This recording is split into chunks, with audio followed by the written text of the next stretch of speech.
जय हिंद बच्चा लोग, मैं शिवम सर बस्ती वाले आपका स्वागत करता हूं।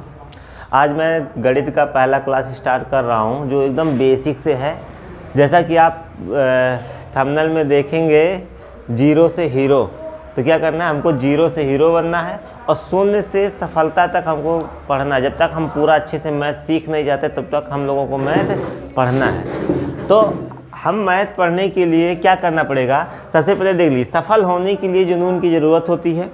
अगर आपको मैथ सीखना है, आपको मैथ चाहते कि आपको मैथ अच्छे से आ जाए, तो इसके लिए आपको क्या करना पड़ेगा, अपने अंदर जुनून जगाना पड़ेगा। और जब तक आपके अंदर जुनून नहीं होगा तब तक आप मैथ नहीं सीख पाएंगे। तो मैथ सीखने के लिए सबसे पहले आप अपने अंदर एक जुनून लाइए और दिन रात अपने मैथ पे सोचिए। कहीं कोने में बैठ जाइए, कहीं अकेले में बैठ जाइए, केवल मैथ के बारे में सोचिए और मैथ का क्वेश्चन लगाइए, मैथ का सवाल लगाइए।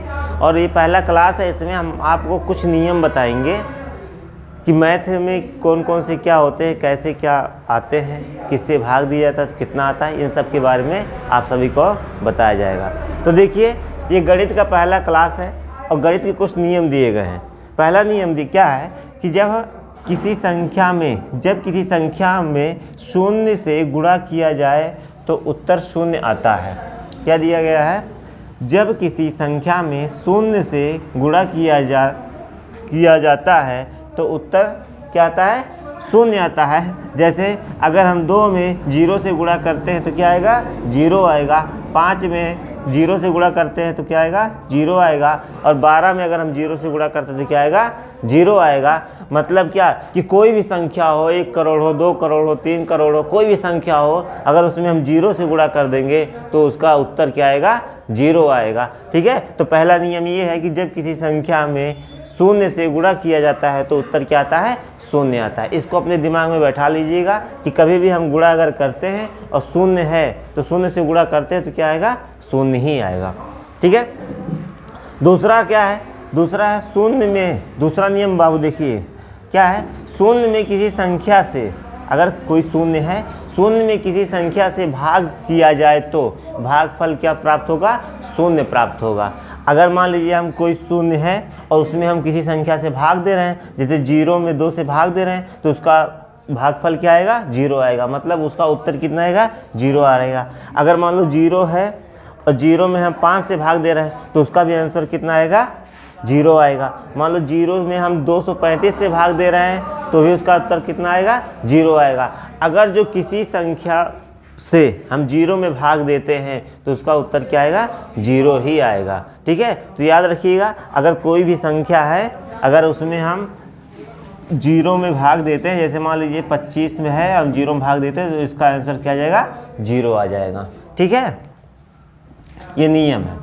ठीक। फिर तीसरा नियम है, किसी संख्या को, क्या नियम बाबू, किसी संख्या को शून्य से भाग दिया जाए। अगर कोई संख्या हो उसमें शून्य से भाग दिया जाए तो भागफल अनंत प्राप्त होता है। अनंत का मतलब क्या होता है, अनंत का मतलब होता है जिसका कोई अंत ना हो। ठीक है। इसको अंग्रेजी में इनफाइनाइट भी कहते हैं और ये इनफाइनाइट का क्या है, चिन्ह है। तो आपको अगर कहीं किताब में इस तरह का चिन्ह मिले तो आप समझ जाइए कि वो क्या लिखा है, अनंत लिखा है। ठीक है। तो जैसे मान लीजिए कोई संख्या, जैसे हम ले लेते हैं क्या, 10 ले लेते हैं, 10 में हम 0 से भाग देते हैं तो क्या आ जाएगा, अनंत आ जाएगा। 15 ले लेते हैं, 15 में हम 0 से भाग देते हैं तो क्या आ जाएगा, अनंत आ जाएगा। अगर 425 ले लेते हैं, 425 में 0 से भाग देते हैं तो क्या आ जाएगा, अनंत आ जाएगा। ठीक है। फिर चौथा नियम है कि किसी संख्या को, चौथा नियम क्या है, किसी संख्या को स्वयं से भाग देने पर भागफल 1 प्राप्त होता है।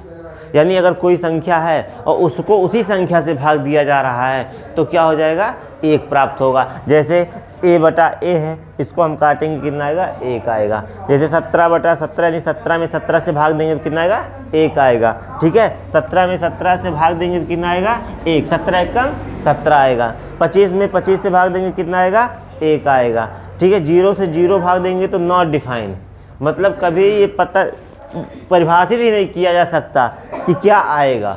ठीक है। अगर 0 से 0 में भाग दिया जाता है तो सीधे लिख देगा नॉट डिफाइन, यानी हम इसको परिभाषित नहीं कर सकते कि क्या आएगा। तो मित्रों, आप सबको ये सारा नियम समझ में आ गया होगा।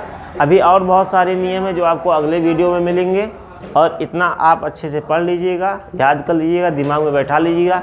अगर आपको गणित सीखना है तो, अगर नहीं सीखना है तो जाके चाट पकौड़ी और चाय का ठेला लगाइए, आप हमारा वीडियो मत देखिए। अगर आपको गणित सीखना हो तो हमारे चैनल को लाइक करिए, शेयर करिए, सब्सक्राइब करिए और दबा के अपने मित्रों को बताइए कि बहुत बढ़िया गणित पढ़ाया जा रहा है SSBW पर। ठीक है, धन्यवाद।